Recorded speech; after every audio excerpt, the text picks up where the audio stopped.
ایوان میں میں نے اپنی بجٹ تقریر کے دوران ہم نے یہ قوم سے وعدہ کیا تھا کہ ہم دہائیوں سے التوا کا شکار نجکاری کا ایجنڈا کو عملی شکل دیں گے۔ میں آج اس ایوان کو بتاتے ہوئے خوشی محسوس کرتا ہوں کہ یہ وعدہ صرف وعدہ نہیں رہا بلکہ ایک حقیقت بن چکا ہے۔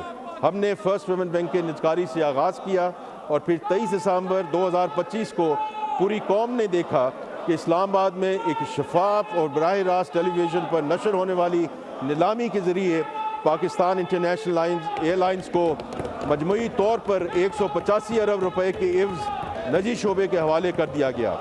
یہ کامیاب اور تاریخی نجکاری وزیر اعظم پاکستان کے اس ویژن کے عین مطابق ہے کہ نجی شعبہ ہی ملک کی پائیدار معاشی ترقی کا ضامن اور علمبردار ہے۔ Private sector is going to lead this country. P I A کی کامیاب نجکاری کے بعد ہم ایک 5 سالہ منصوبے پر عمل پیرا ہیں جس کے تحت کئی حکومتی اداروں کو نجی شعبے کے حوالے کیا جائے گا۔ اس میں ڈسکوز، جینکوز، بینکس، انشورنس کمپنیاں اور ہوائی اڈے شامل ہیں۔ اس سلسلے میں 3 ڈسکوز کے پہلے بیچ کی نجکاری کے لیے اظہار دلچسپی کے نوٹس جاری ہو چکے ہیں۔ جناب اسپیکر، ایک فعال، متحرک اور شفاف ٹیکس انتظامیہ کسی بھی ریاست کی معاشی خود مختاری کی ضمانت ہے۔ ٹیکس کی وصولی کے بغیر کاروبار مملکت سر انجام نہیں پا سکتا اور نہ ہی ترقیاتی کاموں کے لیے وسائل مہیا ہو سکتے ہیں۔ اس لیے ایف بی آر میں جامع اور وسیع تر اصلاحات جاری و ساری ہیں۔ ایف بی آر میں اصلاحات کے مطابق کہ اب تک کے نتائج جناب اسپیکر بہت حوصلہ افزا ہیں۔ مالی سال 2022-23 میں ایف بی آر کی سالانہ ٹیکس وصولی 7,200 ارب روپے تھی جو کہ اگلے 3 سالوں میں دگنا ہو گئی ہے اور موجودہ مالی سال کے اختتام پر 13,000 ارب تک پہنچ جائے گی۔ یہ اضافہ ایک ایسی کارکردگی ہے جس کی نظیر پاکستان کی حالیہ تاریخ میں کم ہی ملتی ہے۔ یہ صرف محصولات میں اضافہ نہیں بلکہ پاکستان کے ٹیکس نظام میں ایک اسٹرکچرل تبدیلی ہے۔ میں اس ایوان کو بتانا چاہتا ہوں کہ اس تبدیلی کی قیادت خود وزیر اعظم پاکستان میاں محمد شہباز شریف صاحب کر رہے ہیں، جو ہفتہ وار اجلاسوں کی خود صدارت کرتے ہیں اور پیش رفت کا جائزہ لیتے ہیں۔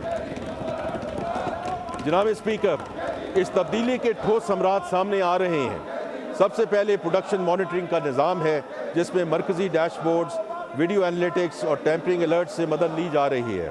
یہ نظام 27 سیمنٹ فیکٹریوں اور 75 شوگر ملوں پر نافذ ہو چکا ہے۔ صرف ان 2 شعبوں سے سالانہ بنیاد پر تقریباً 61 ارب روپے اضافی ٹیکس متوقع ہے۔ اس کے علاوہ آرٹیفیشل انٹیلیجنس اور مشین لرننگ پر مبنی کمپلائنس مینجمنٹ کا نظام 840 سے زائد ہائی رسک کیسز کی نشاندہی کر چکا ہے جن کا متوقع ٹیکس امپیکٹ تقریباً 34 ارب روپے ہے۔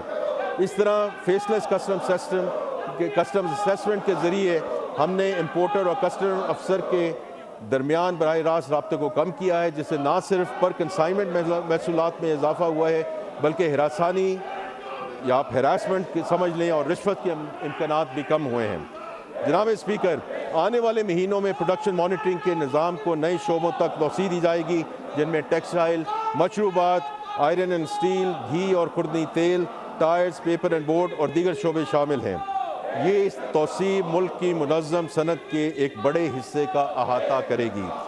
جناب اسپیکر، ان تمام اصلاحات اور اقدامات کا حتمی مقصد ایک ایسے ٹیکس نظام کا حصول ہے جو منصفانہ ہو، جس میں ایماندار ٹیکس دہندہ پر کم بوجھ پڑے، جو ڈیٹا کی مدد سے ٹیکس چوری کے واقعات کا سدباب کرے اور انسپیکٹر کی سوادید اور آربیٹری ایکشن کی بجائے ڈاکومنٹیشن اور کمپلائنس کے ذریعے محصولات میں اضافہ ممکن بنائے۔ ہماری یہ کاوش محض زیادہ ٹیکس کے حصول کا ذریعہ نہیں بلکہ ریاست اور شہری کے درمیان اس بنیادی سماجی رشتے کی تجدید ہے جس میں شہری کا ریاست پر اعتماد بحال ہو اور ریاست شہری کی محنت کا احترام کرے۔ یہی وہ بنیاد ہے جس پر پاکستان کے مستقبل کی پوری معیشت کھڑی ہوگی انشاءاللہ۔ جناب اسپیکر، پاکستان کی معاشی ترقی اس وقت تک ادھوری ہے جب تک معیشت کی برکات ہر اس گھرانے، ہر اس کسان، ہر اس چھوٹے کاروبار اور ہر اس نوجوان اور خاتون تک نہیں پہنچ جاتی جنہیں روایتی بینکاری نظام نے ہمیشہ نظر انداز کیا ہے۔ ہم نے وزیر اعظم پاکستان کی رہنمائی میں نجی شعبے کے تعاون سے ان طبقات کو قرضے فراہم کرنے کا قدم اٹھایا ہے۔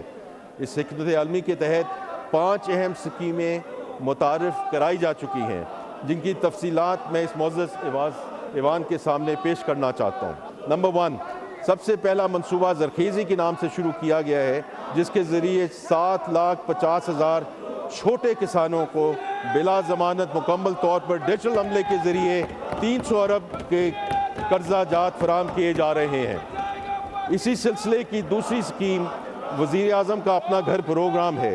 اس کم لاگت وزیر اعظم ہاؤسنگ فنانس اسکیم کے ذریعے کم اور متوسط آمدنی والے طبقے کو صرف 5% مارکا پر مارٹگیج کی سہولت فراہم کی جا رہی ہے۔ اور میں اس میں صرف ایک ذکر کرتا جاؤں، کیونکہ وزیر اعظم پاکستان نے اس میں کل خود ایک میٹنگ کی، جس میں یہ پورا کلیئر ہو چکا ہے کہ اس میں 90 بلین روپے کی جو لونز ہیں وہ اپروو ہو چکے ہیں اور 11 بلین روپیہ ڈسبرس ہو چکا ہے۔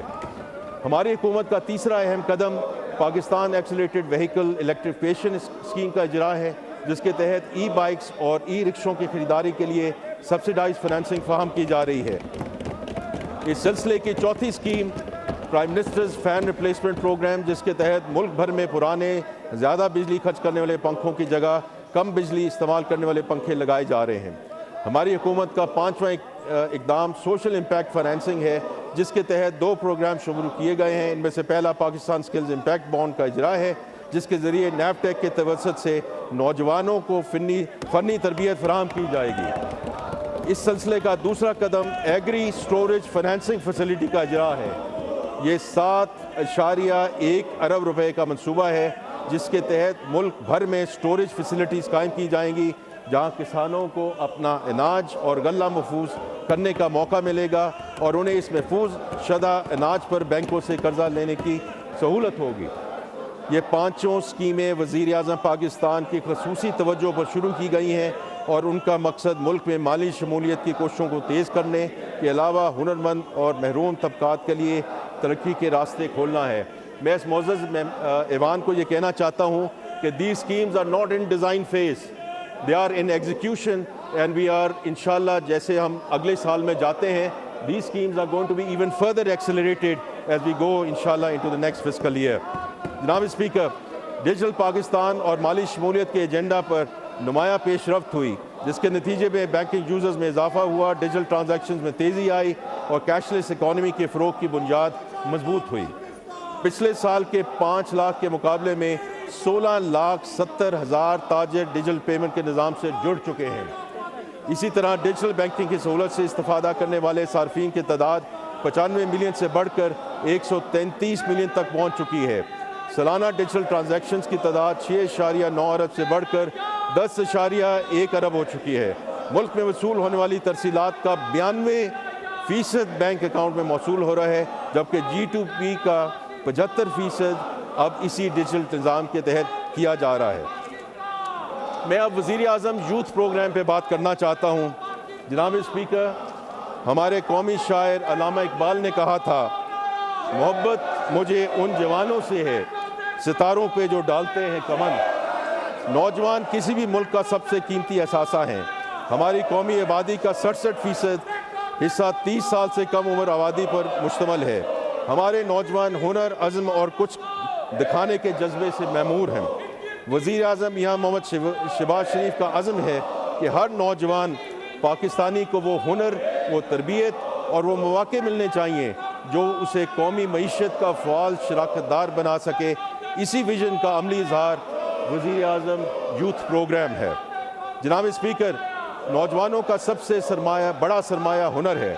نیفٹیک کے ذریعے prime minister youth skills development programme نے اب تک تقریباً 5,15,000 نوجوانوں کو جدید اور روایتی فنی تربیت فراہم کی ہے۔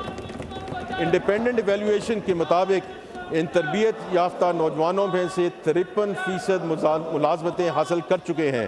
اس پروگرام میں خاص طور پہ IT پر مبنی تربیت کے ذریعے خواتین کی معاشی خود مختاری پر خصوصی توجہ دی گئی ہے، تاکہ گھر بیٹھے فری لانسنگ اور ڈیجیٹل معیشت میں ہماری بہنیں اور بیٹیاں بھی برابر کی شریک ہوں۔ اگر ہنر ایک گاڑی ہے تو سرمایہ اس کا ایندھن ہے۔